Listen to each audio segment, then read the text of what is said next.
मंडळी, तर मी आज तुम्हाला मुगाची पुरी करून दाखवणार आहे. मूग आणि मेथी. तर मी इथं स्वच्छ धुवून मेथी घेतलेली, कोथिंबीर घेतलेली, आलं घेतलं, लसूण आणि हिरवी मिरची. तर हे सगळं वाटून घेणार आहे. आणि ही बारीक चिरलेली मेथी आहे, ती काय वाटायची नाही आहे. आणि डाळ थोडीशी आबडधोबड करून घ्यायची. तर या वाटणामध्ये डाळ पण टाकून घ्यायची आणि वाटून घ्यायची जाडसर. मंडळी, आता याच्यामध्ये मेथी टाकलेली आणि हे सगळं वाटण टाकले. मीठ टाकायचं चवीप्रमाणे, ओवा टाकायचा जरासा चोळून, आणि हळद टाकायची आणि हिंग टाकायचं. हिंग जरूर टाका. धना पावडर, जिरा पावडर, दोन्ही पावडरी टाकायच्या. कोथिंबीर पण चिरलेली टाकायची. ह्याचं पीठ टाकायचं गव्हाच्या पिठातच मळायचं आहे. आता ह्याला पाणी वगैरे काही टाकायचं नाही आहे. तेल तसं थोडं थोडं टाकायचं, पाणी नाही वापरायचं आपल्याला. डाळीच्या ह्याच्यातच भिजवायचं आहे आता हे. आणि आता वाटून घ्यायचं मस्त.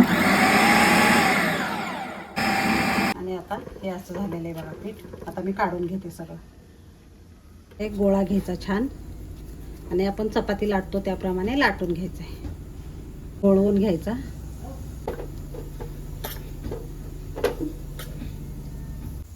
आता एक वाटी घ्यायची किंवा डिश घ्या तुम्ही अशी, आणि ह्याने पुऱ्या कट करून घ्या. एकसारख्या मस्त होतात बघा पुऱ्या.